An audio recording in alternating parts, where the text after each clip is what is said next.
José Mujica, from guerrilla fighter to the world's humblest leader. Before they called him the world's poorest president, before he lived in a crumbling shack and gave away most of his salary, before his speeches moved the United Nations, José Mujica was a ghost with a gun, a boy from nowhere, a man forged by violence, a name the government tried to erase.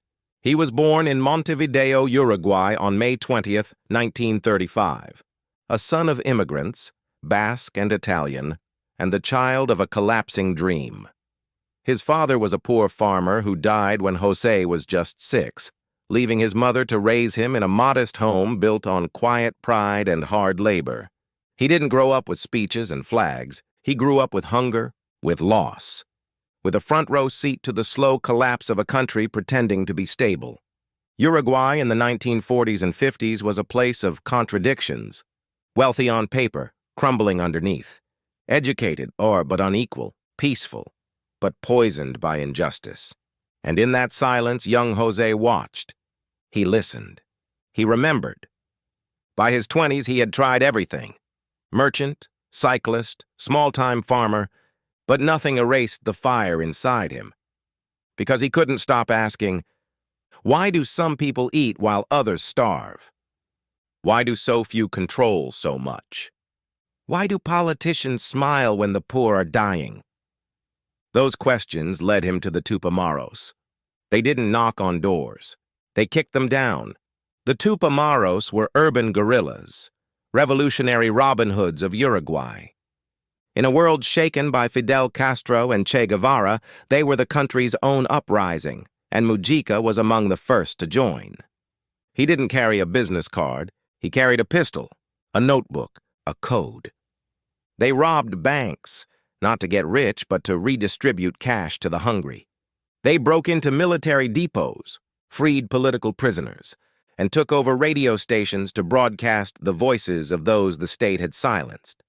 Mujica wasn't the loudest in the group, but he was calm, focused, cold when he needed to be. He planned operations, ran logistics, and moved like smoke through Montevideo, slipping through alleys, changing identities, always one step ahead of the men in uniforms. Until one day, they caught him. It was 1970. He was shot 6 times in a shootout.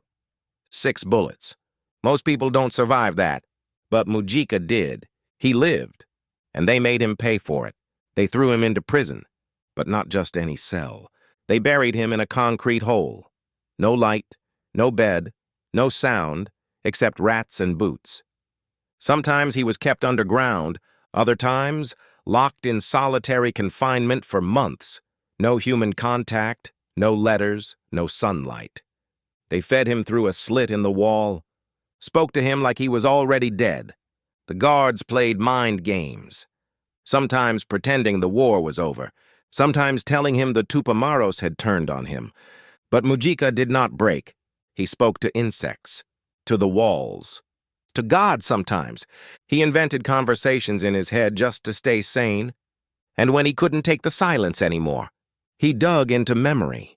He thought of his mother's voice, of old books he read, of revolution. And he waited for 13 years. Let that settle in. 13 years, alone, forgotten, while the world changed, while democracy died and dictators rose, while friends were killed or disappeared. But Mujica endured. And when the dictatorship finally fell in 1985, they opened his cell. And what walked out wasn't just a man.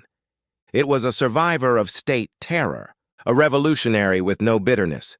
He didn't ask for revenge. He asked to rebuild. He said, "I'm not a hero, I'm not special. I just learned how to live in silence, without becoming it." But the most unbelievable part? He didn't go back to the shadows. He went to Parliament. The man they tried to bury in a hole became the man who stood in front of microphones, offering the country something it hadn't heard in decades: honesty, sacrifice, and a kind of hope that didn't come wrapped in suits and slogans.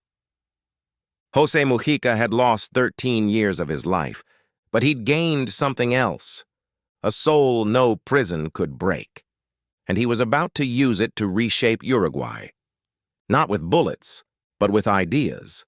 When José Mujica walked out of prison in 1985, Uruguay barely recognized him.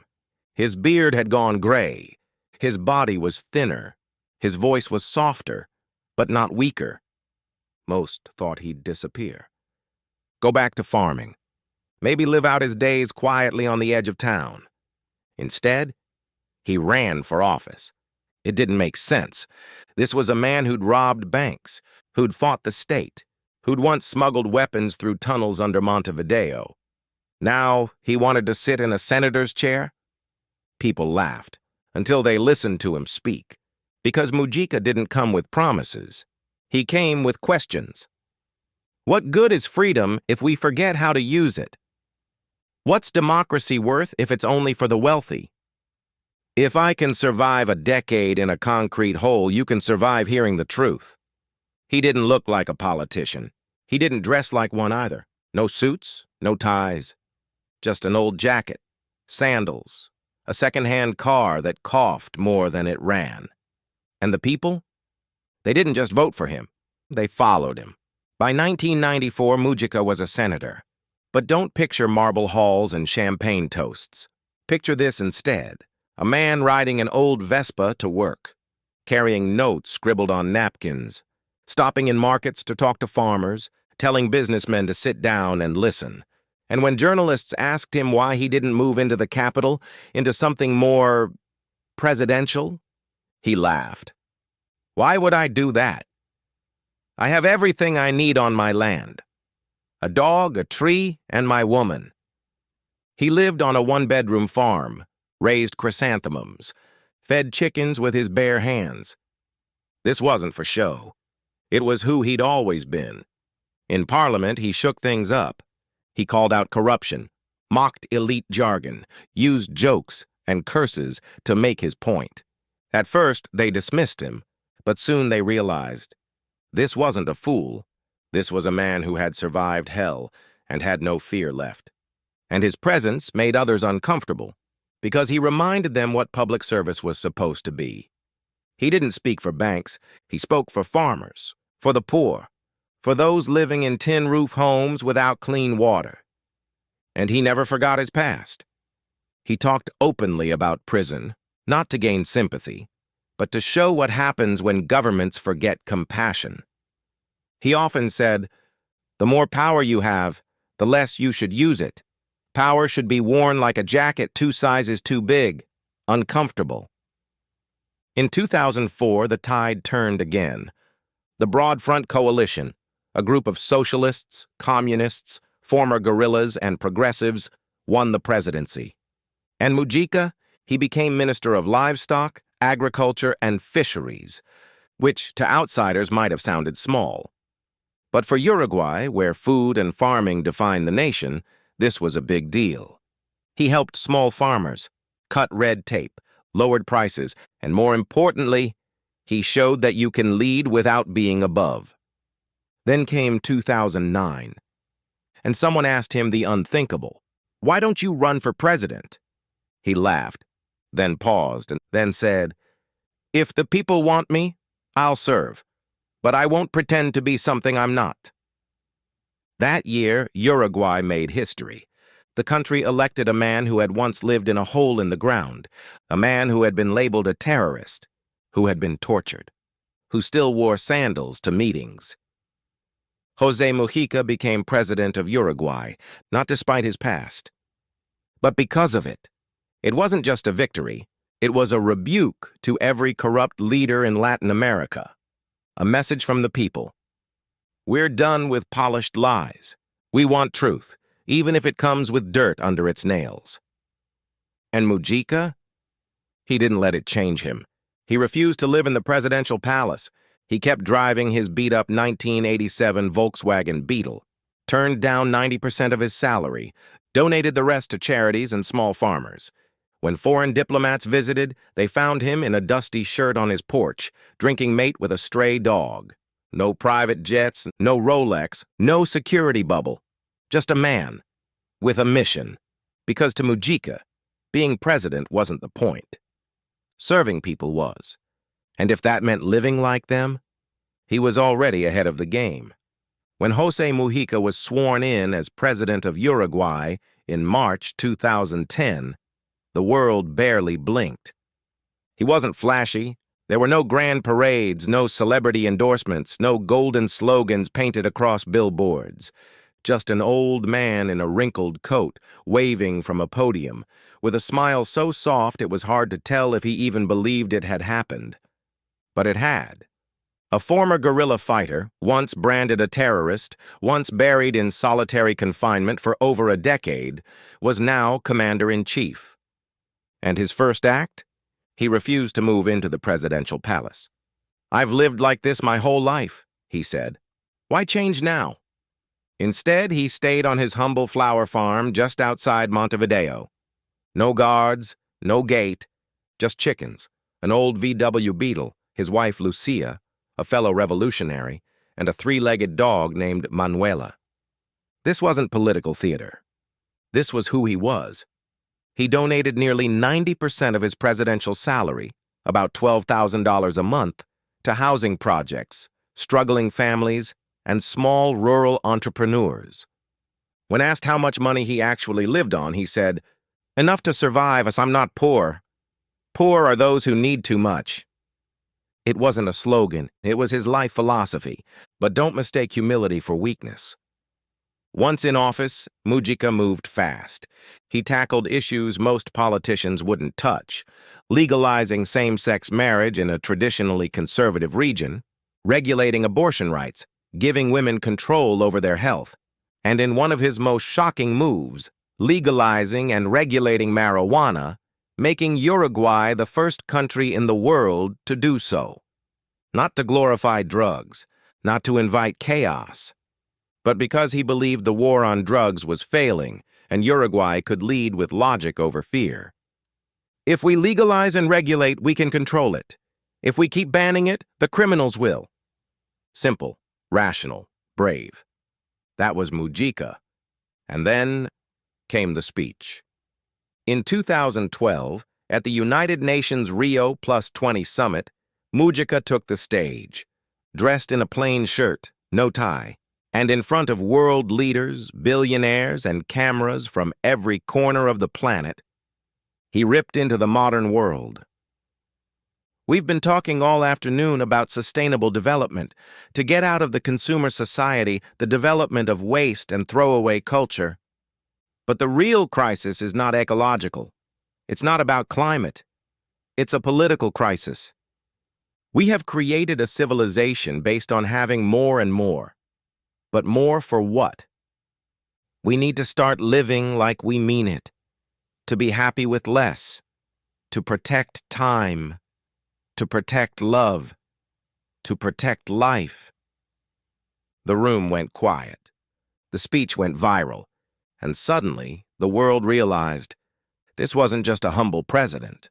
This was a philosopher in power, a farmer with the soul of a monk, a revolutionary who didn't just fight for freedom. He embodied it. He didn't need approval ratings. He needed to sleep at night. And so, he rejected luxury, laughed at political spin, and spoke with brutal honesty, even if it cost him votes. He once said, "I may not be a good politician, but I'm a man with convictions." That was enough for most Uruguayans. Under Mujica, the economy grew steadily. Poverty decreased.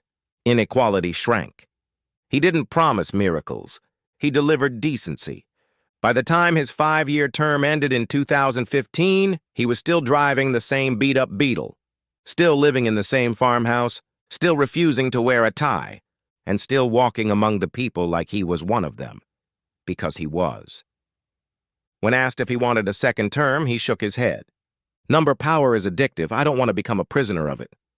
José Mujica left the presidency the way he entered it, quietly. No drama, no scandal, and no millions stashed in offshore accounts. Just a man, a porch, and a life that made more sense than most books ever written about leadership. When José Mujica stepped down as president of Uruguay in March 2015, there were no fireworks, no grand farewell. He didn't write a memoir. He didn't sign a Netflix deal. He didn't vanish into global elite circles. He went back to his farm, the same one with the rusted tools, peeling paint, and the tree that shaded his porch. He picked flowers, fed chickens, tended tomatoes, and for the first time in decades, he was at peace. But peace didn't mean silence, because the world didn't forget Mujica. In fact, they couldn't get enough of him. Foreign journalists flocked to his farm. Documentary crews from Europe and Asia camped outside his gate. Young activists quoted him. University halls played recordings of his speeches. He didn't chase the spotlight, but somehow it chased him. When asked why he wouldn't give lectures for thousands of dollars, he shrugged. "What would I say that I haven't already said for free?" When asked why he didn't sell his Volkswagen Beetle, which had been valued at over $1 million after his presidency, he laughed. "It gets me where I need to go. That's enough." He was offered positions at the UN, advisory roles for global banks, honorary titles at prestigious universities. He turned them all down. Why? Because he didn't want to become what he had spent his life resisting, a figurehead without freedom. He said, "The world doesn't need more important men. It needs more decent ones." Instead, he became something rarer, a living moral compass. Not perfect, not pure, but real. He gave lectures at small schools in rural towns, sat down with teenagers to talk about democracy, taught young farmers how to plant food that would outlast politics, shared yerba mate under trees with strangers, and when asked what it felt like to be one of the most admired leaders in the world, he said, "Fame is like perfume. You can smell it, but don't swallow it." But even as the world praised him, Mujica never stopped warning it. He spoke about the planet, about climate collapse, about capitalism's addiction to growth at all costs. We're not on Earth to compete. We're here to live, to love, to care, but we've forgotten. He called consumer culture a new form of slavery. He called attention spans the real crisis of modern life. He didn't blame the youth. He challenged them. Don't be slaves to your phones. Don't let screens raise your hearts. Touch the soil. Touch each other. Be human again. In 2020, at the age of 85, Mujica officially retired from politics. He left the Senate, not because he was tired of the fight, but because he believed it was time for younger voices. There's no point in growing old if we don't learn when to let go. He gave one last speech, simple, quiet, emotional. He spoke not of laws or elections. He spoke of kindness. He said, "Love triumphs over hate, even when it doesn't win the vote. I carry no bitterness. I've seen the worst in humanity, and I've chosen hope." Then he walked out, alone, back to his porch, his dog, and his plants. He didn't need a stage, because José Mujica had already planted his legacy. Not in marble, but in mind. He gave everything up and somehow ended up with more. Some call him a fool, others call him a sage. But in Uruguay, and across much of the world, they just call him Pepe Mujica, the gorilla who survived death, the president who drove a Beetle, the philosopher who built his country with fewer words and more silence. In a world where power is worshipped, José Mujica lived a different gospel. He rejected luxury, refused self-importance, and warned anyone who listened, beware of success. It comes with a leash. He didn't wear a crown, but he wore the truth. Every speech, every action, every refusal. He was never perfect, but he was painfully honest. He didn't tell people what they wanted to hear. He told them what they needed to hear. We are not born just to work and consume. That's not living. That's surviving. Underneath it all, he carried something rare: dignity without drama, wisdom without ego, and authority without arrogance. And when young politicians asked for advice, he said, "Don't forget why you started, or one day you'll become the thing you hated." He wasn't interested in legacy. He was interested in impact. He believed, real change doesn't come from big speeches. It comes from small acts, repeated by millions. He didn't need statues. He had soil. He didn't need crowds. He had clarity. But perhaps the most powerful moment came in 2015, after he stepped down, when a journalist asked him, "What do you regret?" Mujica looked down, sipped his mate tea, and said, "I regret not loving more, not saying it more, because in the end, that's all that matters." Then he added, "I don't hate my enemies. I feel sorry for them, because hate is a jail cell, and I've already spent enough time behind bars." His life became a paradox in motion. A revolutionary who brought peace. A president who refused power. A poor man who made a country richer, not with money, but with meaning. People visit his farm now just to see it, the shed, the beetle, the chickens. They call it the home of the world's humblest president. But Mujica hates that title. He says, "I'm not humble. I just never forgot what it means to live." And that might be the greatest rebellion of all. Because this world teaches us to chase, to collect, to perform, to consume. José Mujica didn't chase anything. He paused, he planted, he listened. And in doing so, he reminded the world of something we keep forgetting. To be rich is to be free, and to be free is to need very little. He used power the way firewood uses flame, to warm, not to burn. He taught the poor not to envy the rich, but to pity them. He taught the rich not to fear the poor, but to understand them. And most of all, he taught everyone that love, not wealth, is what builds nations. So what is Mujica's legacy? It's not written in gold. It's planted in gardens, whispered in villages, taught in classrooms.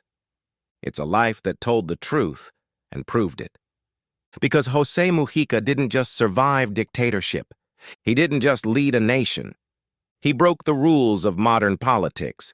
He said no to ego, no to greed, no to fake smiles and empty slogans, and somehow people loved him for it.